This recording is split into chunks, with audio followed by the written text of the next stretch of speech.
So your heart got loose.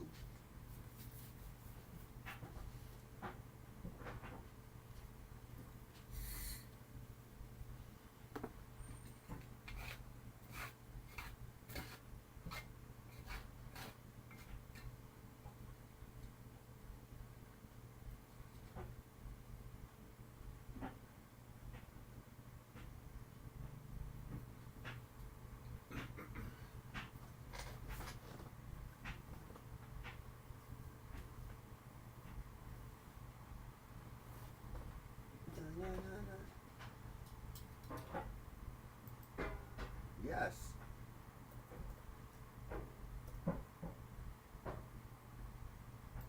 Sort of.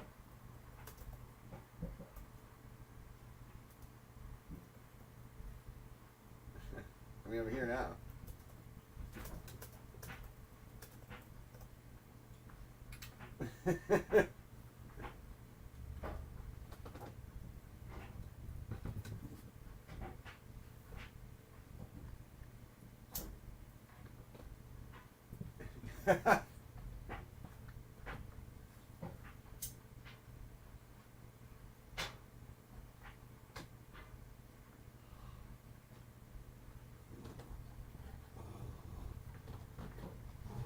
Lulu, we have someone in the chat. You get me, girl. Fierce. Fierce.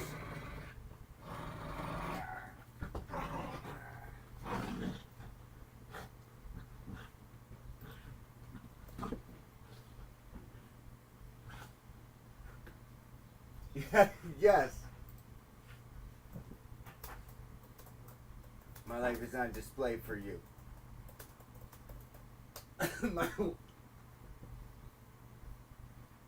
Lucifer is a rat terrier. She's a fantastic tiny little demon of a dog.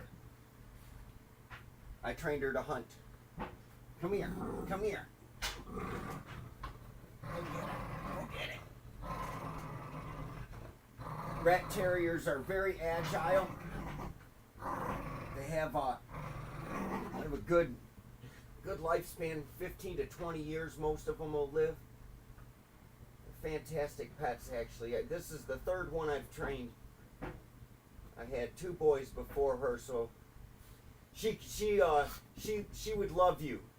Humans are her favorite. Like, you're her new best friend the moment that you meet her. She'd be a terrible guard dog. On the other hand, if you were a squirrel, she would kill you, or a rat. I trained her to hunt, and that's what they were originally bred for, was hunting small game. So if you were a rat, then she would kill you. She's killed 6 rats, 2 squirrels, 1 skunk, and 1 bird, and a raccoon. And she's lost a fight to a skunk, and she has fought a possum to a draw. Oh, here, hold on a sec. Greetings. I'm actually on my small machine right now, and let's see, let me open up this other scene here. So if you were to go to YouTube right now, you would see a different simulcast view. Here, I'm going to note that real quick. And to answer your question, I actually have never hunted. I don't hunt myself. I just live in an area that has rats. So I trained my dog to hunt them because it seemed like a good solution.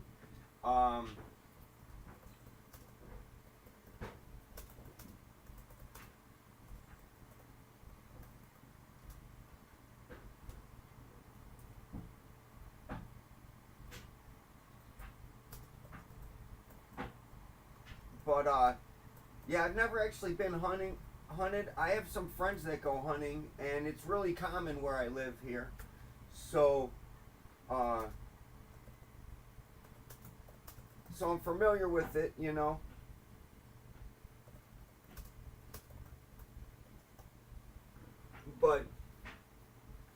but I've never hunted. That I live on the right on 8 Mile Road in Detroit, but I live in South Warren. It's like a little city north of Detroit, but I'm right on 8 Mile, and the neighborhood here has rats, man. It has little animals and critters and shit all over it, and so I don't know. I actually probably got to move, but I've been here for a long time, 11 years, and I raised my dog here in this yard. It's a good yard for her. So I like the breed of dog. I guess that's why I did it. My boys, I had 2 boys before her, and I trained those dogs to be guard dogs, and that turned out to not be a super awesome choice either, because they didn't like people that much. So they bit a jogger one time, and they bit another person. Now, if you knew how to greet those dogs and you could meet them and be friendly with them, you were fine with them and you'd never have a problem. But if you were a stranger to them, they didn't like people at all, really. And so when I got this dog, I just thought I wanted to train her. Oh, they just got old. One of them was like a constant care animal. Felipe, my one dog, he was a rat terrier. He looked just like Lucifer, but he was male. But he had glaucoma and diabetes, so he was blind almost from birth. Like by the time I got him when he was 18 months old, he was already blind.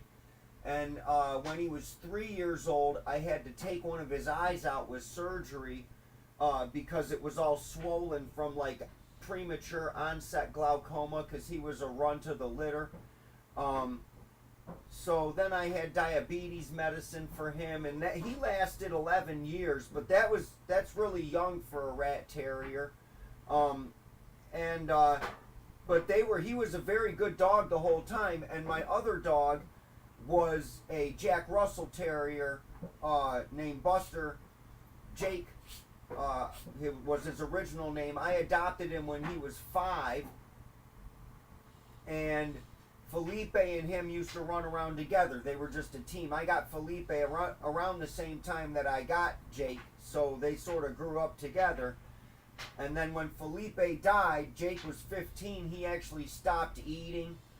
He got like really sad and depressed, and I ended up having to put him down too. So I ended up losing both of them within like a couple months. And now then I didn't have a dog for a month or two, and a friend of mine came, and he has a son, and his son said, "Man, I adopted this dog, but I just had a newborn, and this dog is super hyper, and it's totally crazy, and you should take it because it's a terrier." He'd seen my boys, and he liked the breed, but he didn't know what he was up against as far as training it was concerned. So after he'd adopted the dog, he felt like he was in over his head, and he basically begged me to take the thing off his hands. So that's how I got Lucifer. I wasn't originally going to get another dog after my boys died, but that's how things turn out in life, right? So he showed me pictures, the bastard. He showed me pictures of her, and she was so adorable, I had to take her. So instead of training her to be a guard dog, I trained her to be a hunter. And that's turned out to have its own set of problems, but it has been fun. They're good dogs. They're very obedient. They're very agility based. So you gotta exercise them a lot and walk them around and do a lot of stuff with them. But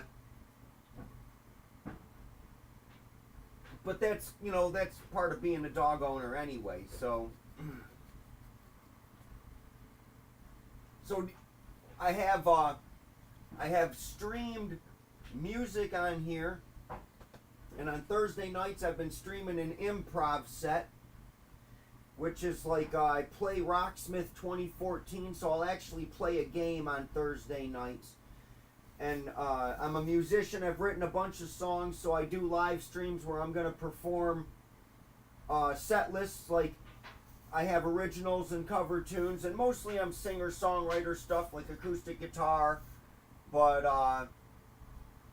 as the stream progresses over the next few years, I'll be doing that more regularly. I've only been doing this regularly on Saturday nights for about, I guess, about a year now.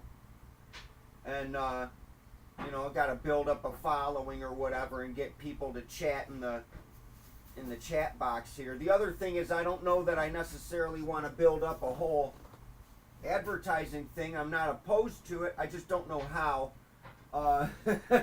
So mostly what I'm doing here is presenting all my art to the world, right? That's the beauty of the internet as far as I'm concerned, is that this is going to give me an opportunity over the next 10, 20 years to present all of my artwork, the songs that I've written, and that's mostly it, the songs that I've written, and I don't know, maybe some of the writing I got. I have some poetry and stuff, but usually most of my writing turns into songs.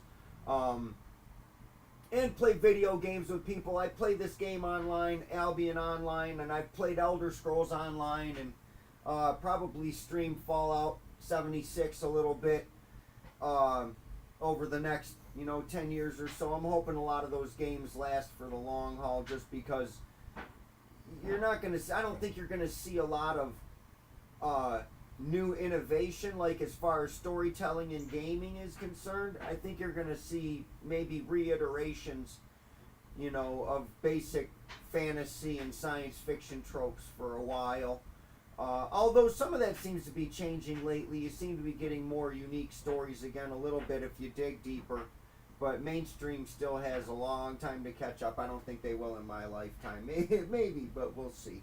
Because entertainment has turned global as a result of the internet, and I'm as fascinated as anybody else, man. I watch all these Vocaloid videos, which is like Japanese and Asian, they're choreographed dance videos to K-pop and J-pop and stuff, and that's not music I grew up with. I'm 50 years old this year, and it's not so, and the music's good. It's got a good beat and all that, but it's not even so much that. It's just that I'm fascinated by the complexity of the creation of one of these videos, right? I mean, you've got someone creating an entire song with a computer program, and then you've got another person choreographing an entire dance to it, and then they're marrying those things together in another program and presenting them to you, where you're not even seeing the actual person dancing, because it's all motion capture photography and whatnot, and so what you're seeing is the cartoon dancing.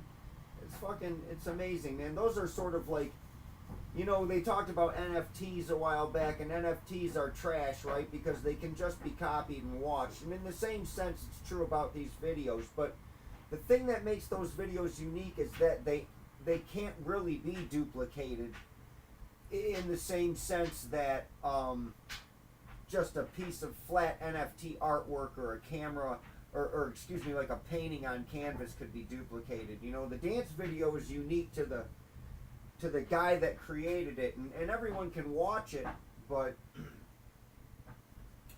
it's unique to whoever that channel presenter is, right? It's unique to that guy, and so there's a lot going on with technology, man, and I don't know, hopefully some of it will catch up to the ideas I got, because I got some ideas that I still haven't seen technology for, although I've been doing some research. Like, I would like to build a holographic band.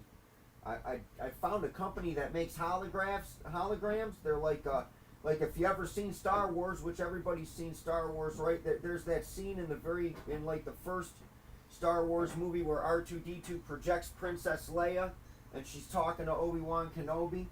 And I found a company that makes a holographic projector like that. It's like a thing that spins from the ground, and it'll project I think almost up to 5 foot tall hologram. And we've seen a couple years back, 10 years back, I think now, we saw a hologram of Tupac at Coachella or something like that, But I would love to be able to do something like that, to be able to like AI program like a couple of holograms to be my band and play for me while I play guitar. I mean, I'd like to have a real band with real humans. I did some of that when I was younger, and those people, it'd be nice to get in touch with those people maybe and play music live, like in a concert setting again. But I think it'd be sweet to build a holographic band too. I don't know, but the thing about that is, stuff costs money, right? And my stream is little, and I don't have that kind of growth here. Now, I work an everyday life job, and that everyday life job does pay me pretty good middle dollars. I'm an electrician, and I make pretty good money, and I tend to live a fairly frugal lifestyle, so here I am, not spending as much money as I gather and collect in. So, you know, maybe I can afford some of that shit in the future, I guess is what I'm saying. But it's slow going if I'm the only one earning the money. Nonetheless, you know, streaming is fun, right? Like, this is interesting. This is a better way for me, I think, to interact than shit like Facebook and fucking the rest of the social media platforms. I don't really understand Facebook and Twitter and stuff. I can't get ideas out in like 144 characters. Sometimes I can get jokes out in 144 characters. I can tell you a joke. I can't get a fucking idea out.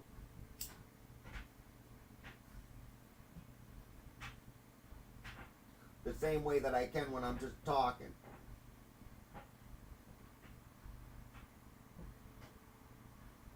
You know, in some ways, I suppose a lot of people are expecting me to be not a hedonist. And I'm not. Sometimes. When it counts.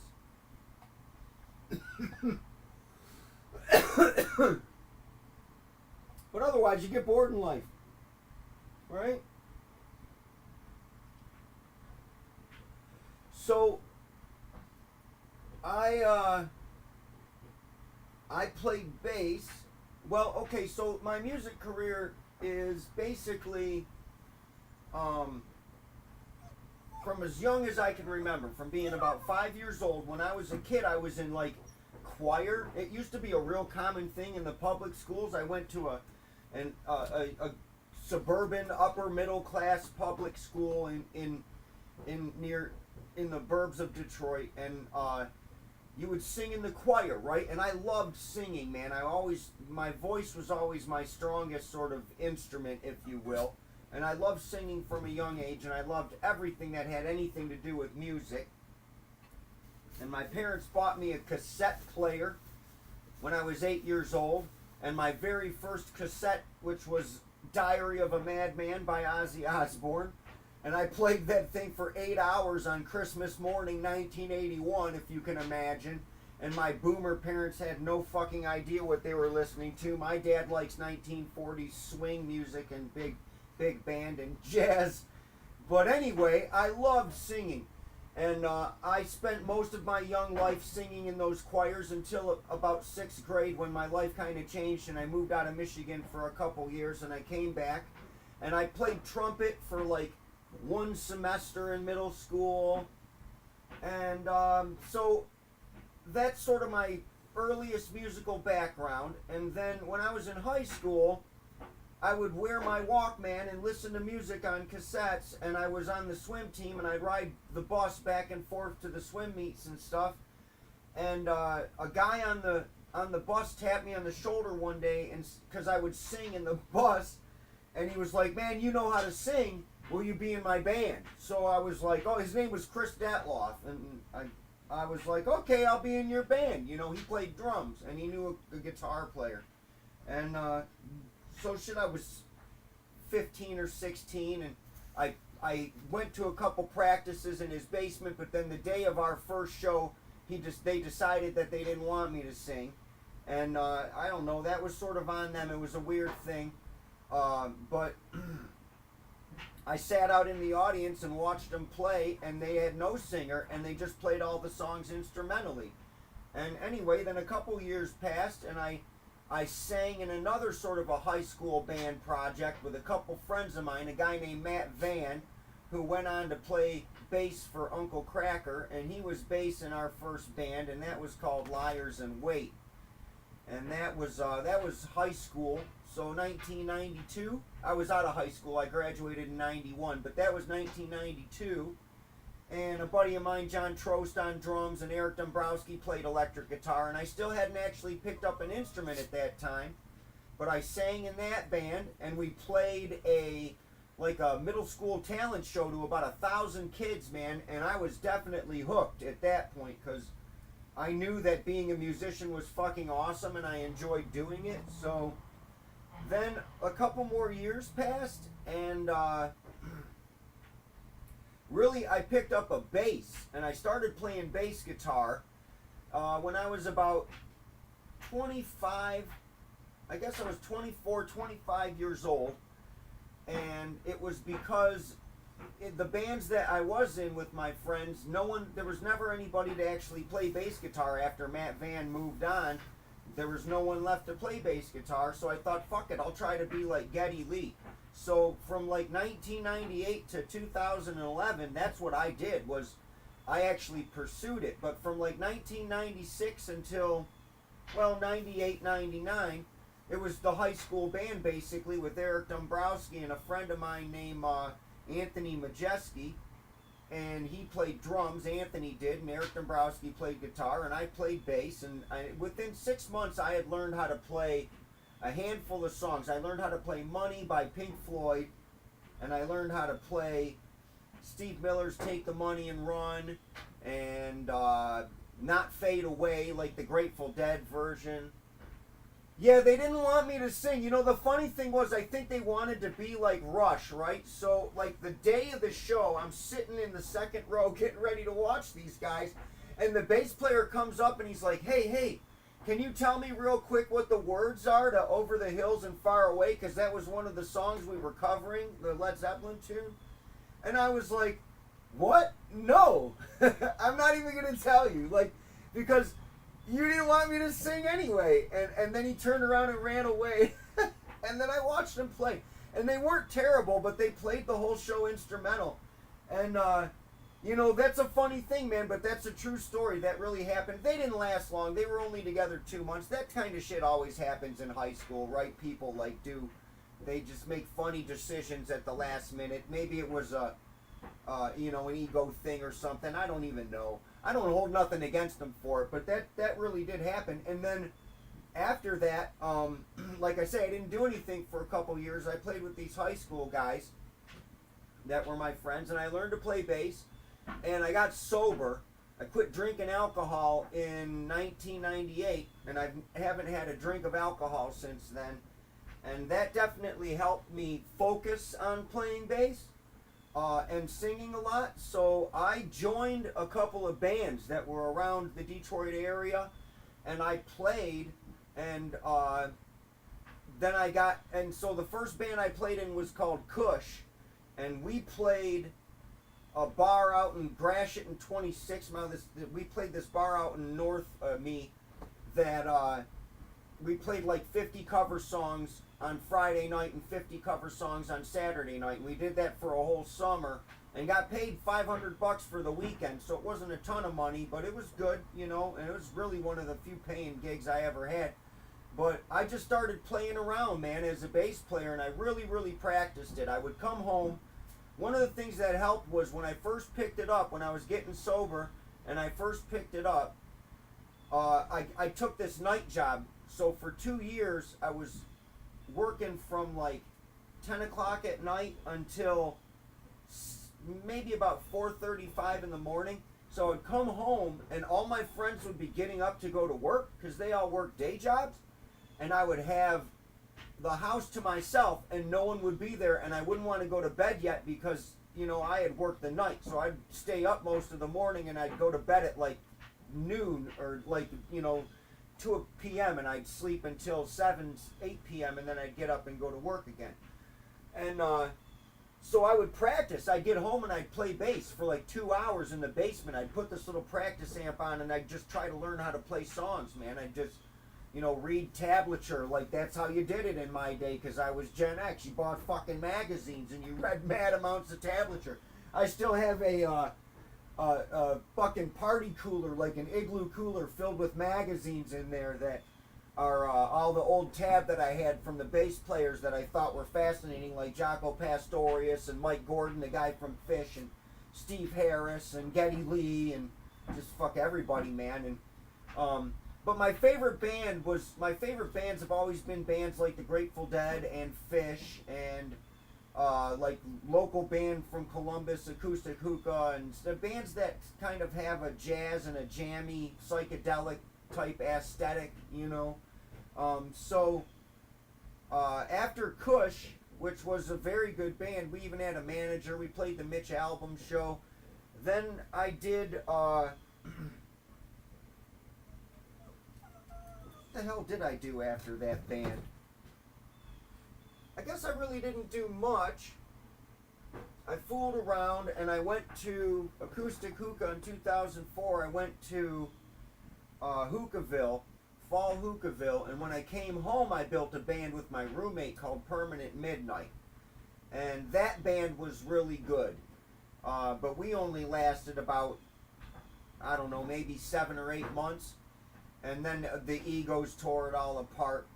But we won a couple of festivals, or excuse me, a couple of contests that were kind of like festivals, but they were just played in small clubs. But we won this Emergenza festival, that was the name of it. That's why I'm calling it that. It really wasn't a festival.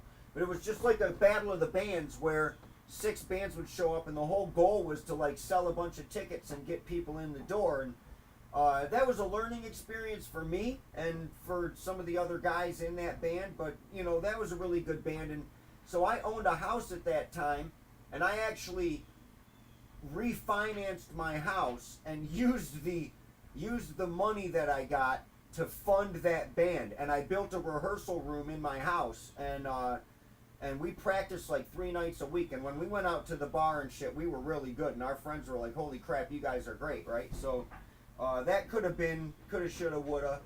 But then after that, I joined a band called Quixotic, and I played bass for them for about a year or two.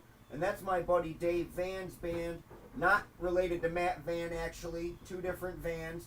But Dave Van is, you know, he's a guitar player and a great songwriter in his own right, actually. And the guys in Permanent Midnight were good. And, you know, but so then, I don't know, by about 2007, 2008, I bought my first acoustic guitar. Which leads me to answer this question of yours: how did I learn to play guitar? And I'd been playing bass for almost 10 years at that point, I guess. And they're similar instruments. Bass is like the, you know, the lower left-hand area of the piano, and guitar's like the upper right-hand treble area of the piano. So they're separated in a rock band, but that's basically the principle in music theory. That's super simplistic, if you will, because I'm mostly self-taught, although I have had a handful of lessons here and there. I've taken some lessons, but so I wanted to hear some different sounds, and I bought an acoustic guitar, and from like 2007 to 2011, I took up studying that. I learned how to play chord shapes and shit, and when you hear me play acoustic guitar, you can tell it's influenced by bass playing, because I tend to lead from the low end of the strings instead of picking from the high end. And I don't really have strong up and down string picking the way that some other guys play.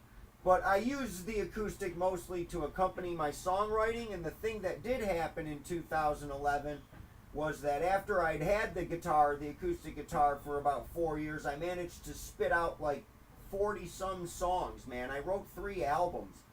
And I even completely recorded one with artwork and everything, and then I raw recorded the other 2, all in a professional studio. I paid thousands of dollars to do all that, and I'm glad. I don't care I don't care about the money at all. It was a great experience, and I still have copies of my first album, but I only made 200 copies of it because nobody knows who the fuck I am, and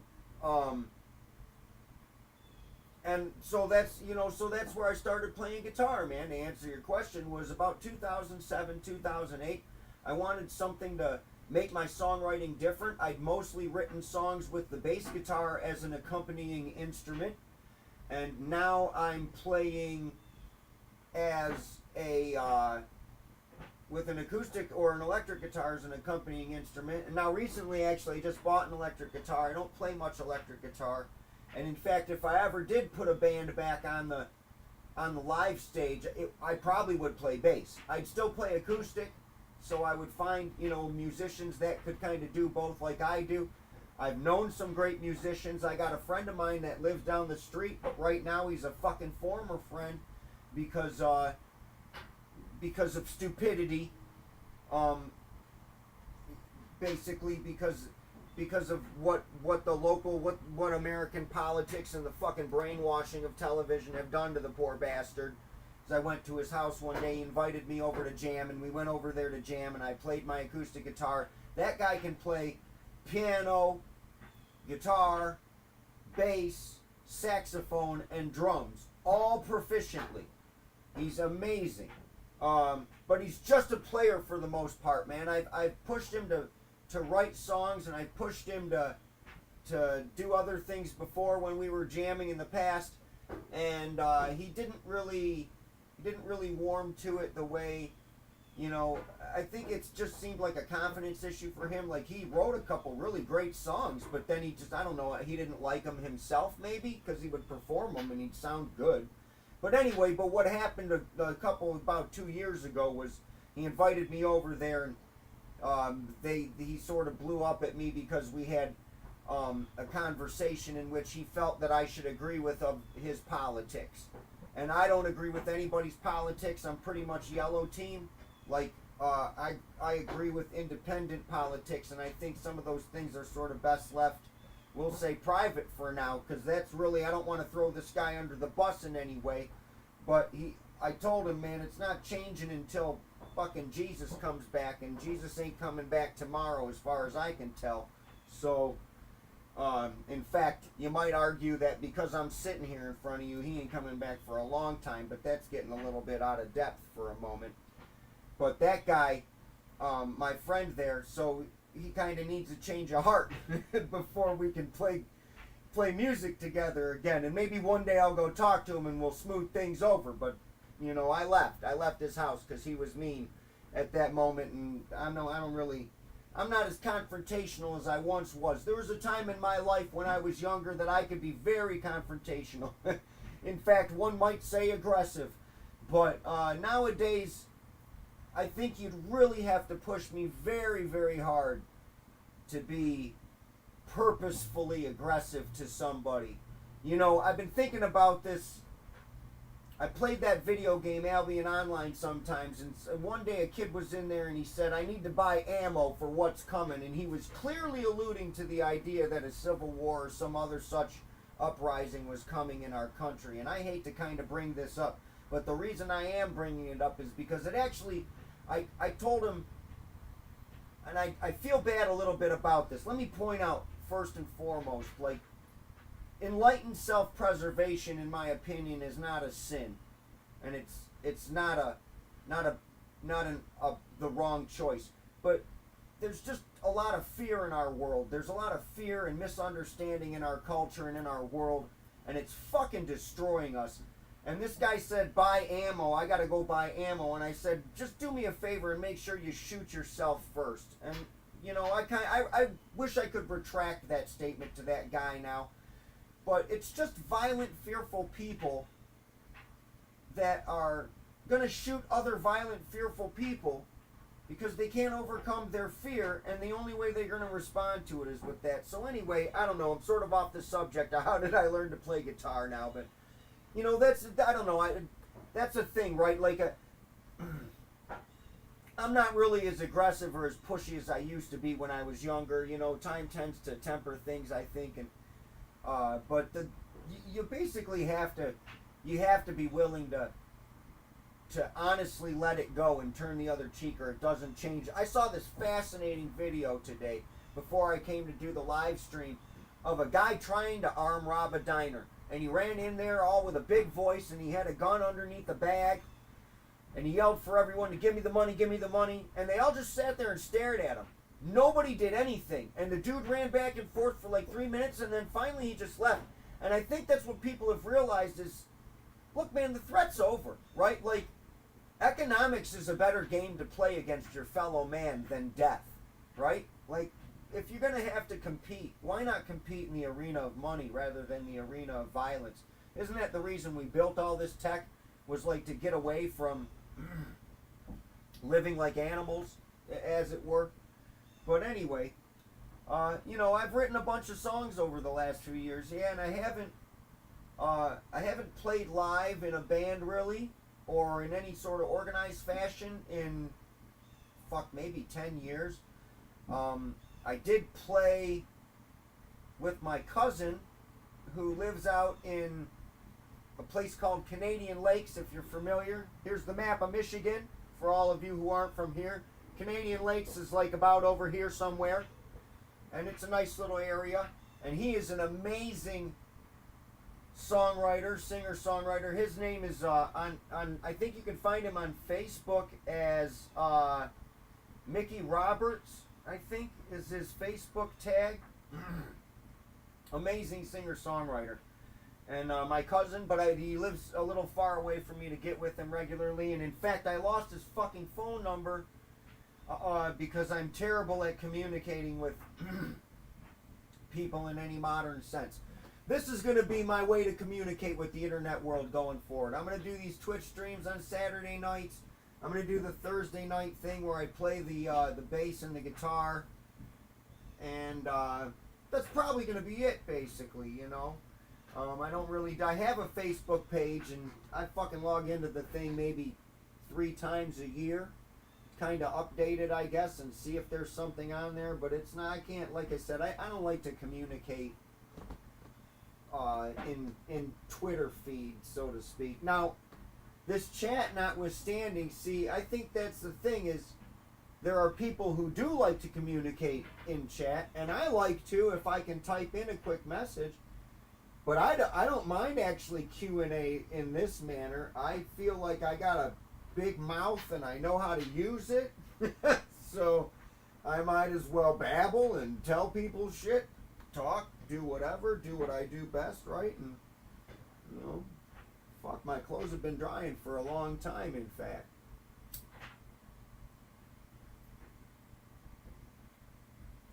One of the things I found, because I'm running this as a simulcast, is from time to time I forget to turn the microphone on the other stream. I see that you're there.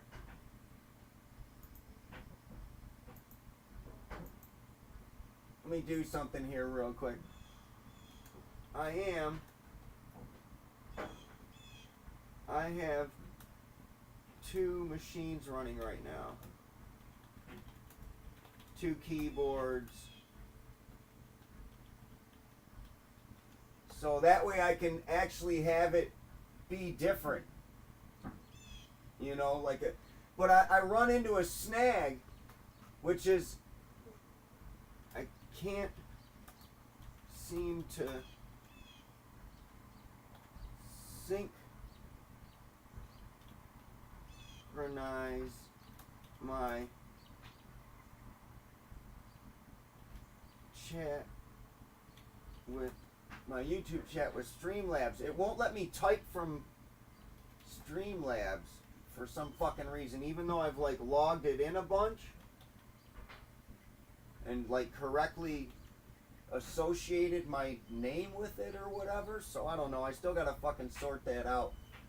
Because I have to, so in order to talk in this chat, in order to talk in the YouTube chat, I have to scroll back and forth between my web browser and my thing. And so see, it says sign into chat, and then I sign into the web browser, and I'm here in the chat. I wonder if it wants me to just like watch my own channel or something from here. But anyway, I'll figure that out one of these days. I'll figure out how to make it actually be this chat so it doesn't behave itself. But thanks for subscribing, TTV Keem. I'll sort it out as far as it's supposed to have some sort of notification, but I don't usually use the mini machine to stream. Normally I run this Twitch framework on the tower, and I don't run YouTube at all. I can do it either way. I can run YouTube Streamlabs on the mini machine, and I can run Twitch broadcast on the tower or whatever, but this is how I decided to do it today, which is another sort of aspect of the streaming that I think is kind of fun, is that I can actually make it different in both places every weekend. So you won't it won't always be the same stream twice, even in terms of like background and presentation, right? Because my tower setup for this Twitch studio is more complex. There's a couple more scenes for it, and that's the place where I play my guitar and acoustic songs. So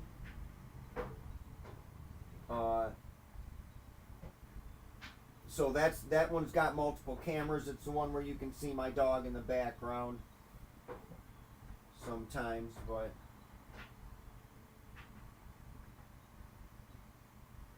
yeah. So one of the things too is I've decided mostly that I'll stream probably only an hour on Saturday nights, and then, you know, however long the improvisation lasts on Thursdays.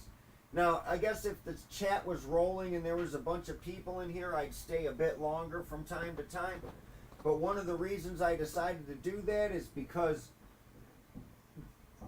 frankly, I don't know if I can be entertaining for 8 hours a day the way some people are. But I think you know, I have a certain set idea about what I want to present as an entertainer. And, you know, 8 hours or whatever, the way streamers do it in modern terms, isn't, it doesn't seem like it makes a lot of sense. Now, I guess it makes sense to them financially because it's their full-time job. So that's all they're doing. And I suppose if I really was generating income from this, then I could do that. But my full-time job pays me pretty well, to be honest, and I can't imagine this doing that anytime soon anyway.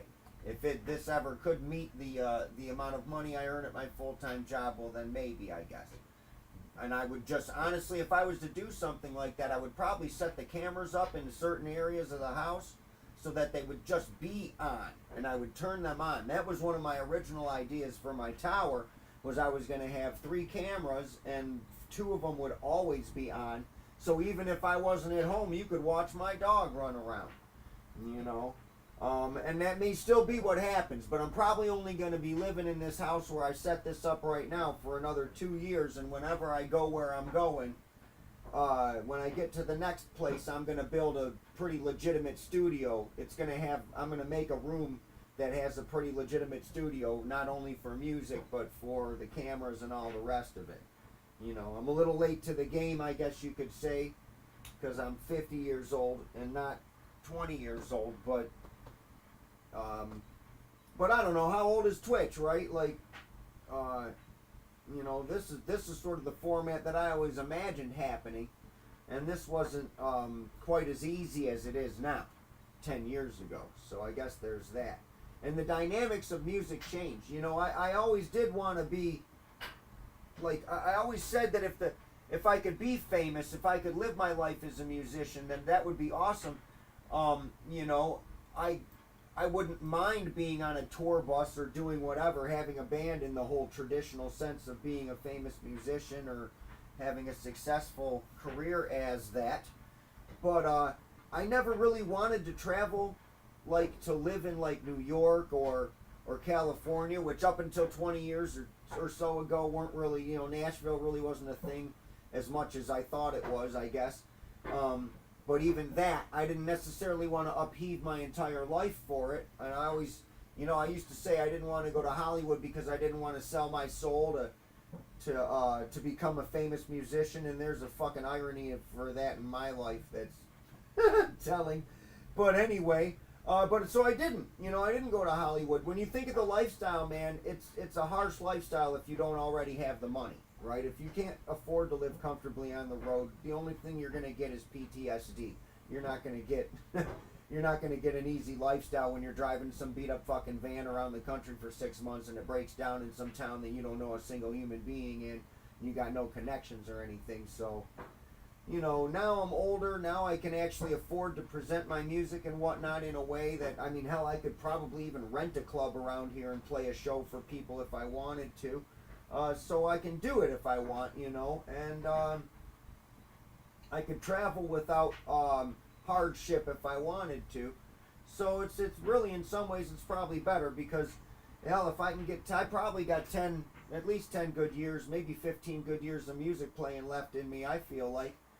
And I intend to do some of that, you know. I intend to do that, and maybe I will take some of it on the road. We'll have to see, I guess. But you know, you make choices in life. I played a lot of really successful shows just around this Detroit City region, and even a few shows in Ohio, up and down I-75. I played shows in Toledo and Columbus, and you know, I've been around sort of the Midwest a little bit and done quite a bit of playing, man. I've seen as many as 200 some concerts in my life. I've traveled to see concerts all over the Midwest, all different states: Wisconsin, Illinois, Indiana, Ohio, New York, Florida. Although I didn't see any concerts, I actually lived in Florida for 2 months in Fort Lauderdale when I was 19. Kentucky, Tennessee, Minnesota. I've been to all those states to see concerts. I've been to Canada to see concerts, because if you live in Detroit, you can go to Canada real easy just by zipping across the bridge. And when I was a kid, it was the 1990s, before all of the, you know, terrifying fear tactics that have occurred over the last 20 years, and it was real easy to go over the bridge and go in the tunnel and go to Canada and visit your neighbors and have a good time and fucking party, man. And I mean, that's what I'm here for. You know, I'm here for the party. Right? Isn't that what fucking Gretchen Wilson says or something? Country music chick. Anyway, that seems like as good a motivation as any. You know, you should enjoy some of your life, right? Now, I tend to be, one of the things that's important to understand, I think, in life is, you need a structure, right? You need to have some sort of discipline, some sort of order, some sort of structure. That's actually kind of the key to freedom. You can be mindless. You know, I tend to carry a real empty head. I don't know a lot of stuff. And that's important, right? I know some stuff, but I don't try to claim ownership of a lot of stuff as far as knowledge is concerned. But I remain disciplined and pretty structured in my life and the way I behave. And that's been a key to my success. How I've, you know, kept my finances in order, how I've kept my life in order, how I can afford to run all these machines, because my network is not super expensive, but it's complex. I have 4 different machines that I run with 3 different cameras, and I can actually turn them all on and run them all at once. So, you know, if I want to do a thing like that. If you ever played that game Cyberpunk 2077, there's guys in that game that have code monkeys. They call them code monkeys. And these dudes have, you know, a bunch of people that they know that basically know how to code. They know how to software. Well, I don't know really a lot about coding, but I know hardware. I build networks and I work in automation, and I could build a multi-node network in a couple of hours. All you got to do is buy it. I could set it up in, you know, a quick matter of time. So, you know, all this stuff is easy to me, and that's kind of why I got into it too. Is you know, the technology isn't something that everyone needs to be absolutely terrified of, man. It can, or woman. I don't know who you are, TTV. So I'm sorry if I gendered you, I guess. But either way, anyway, you know, all this stuff is. All this stuff is at the cutting edge right now, and that's why it's kind of like a little fearful. Listen to my dog whining over here. What, did you smell something out there? A target? Did you smell a target? Is there a rat? Yeah? It's okay. It's okay, Lulu. Come here. Lucifer's a good hunter. That's right. Yeah, I don't know. The technology, man, there's a lot of promise. That's what I'm trying to get at, right? There's a lot of hopeful promise in this technology, and I look forward to kind of seeing what it does for us all. You know, I'm not opposed to the idea of having robots do some basic shit. I don't think they're going to be quite the risk. That's all on us, too, by the way, right? We make bombs. We make weapons. You know, of course people think that they're going to make AI or whatever, robots, they're going to kill things. But that's because we're fucking humans and we're stupid. And, you know, kind of evil sometimes. But sometimes it's like, well, you know, hey, you like a challenge, right? I mean, you like to go hunting. Maybe they'll have robot hunting. And maybe that'll be the beginning of the revolution, right? All the robots will get mad we're hunting them. Right? AI will take over and start running us over with bulldozers because they're upset that we're hunting them. I'm just, fuck, I don't know. That all sounds ridiculous now that I invented it. But anyway, you know, what do you talk about, right? When you got to stream for an hour. So I have some music, and when the fall comes around, I think I'm gonna organize some set lists again. Probably after my birthday, I'm gonna organize some set lists again. Start playing some, you know, 7-8 song set lists on the live stream. But I want to do the Just Chatting also on Saturday nights. Like I said, this is gonna be the way I present stuff moving forward, is the two simulcasts. And I am gonna be posting stuff on. I'll be posting videos on YouTube. I haven't really put up any videos on Twitch, but I don't have anyone to edit anything besides myself. So if you can imagine working 56 hours a week as an electrician and then coming home and broadcasting this even for, you know, the 1 hour on Saturday on 2 channels, and then maybe say a half hour to an hour on Thursday nights, that's 4 videos worth of editing every week.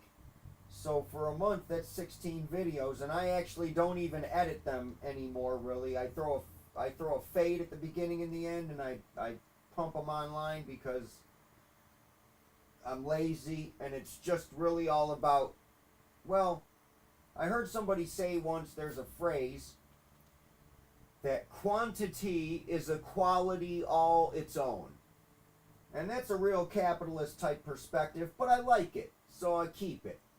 You know, quantity is a quality all its own. There's some real gems of performance I put out in there, and those things will come again. I'll put some real good performance music out.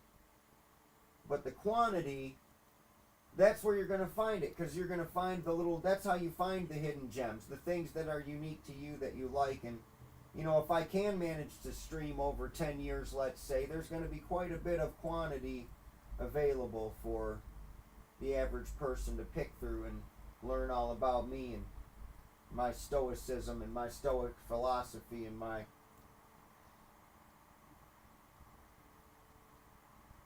mantra. So that's probably as good a place as any to close for the evening, kids. So I do appreciate you hanging out with me tonight, but I am going to depart, and I will return next week and entertain you for another hour, I guess you could say.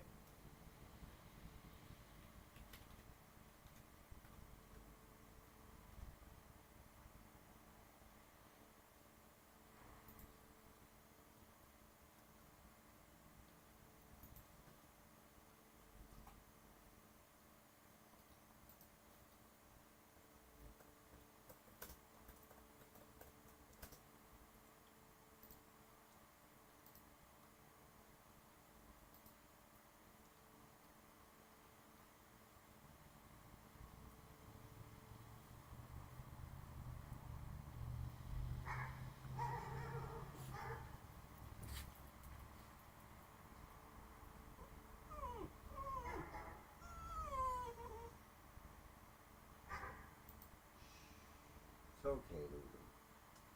Stream is over for the evening. We will return next week.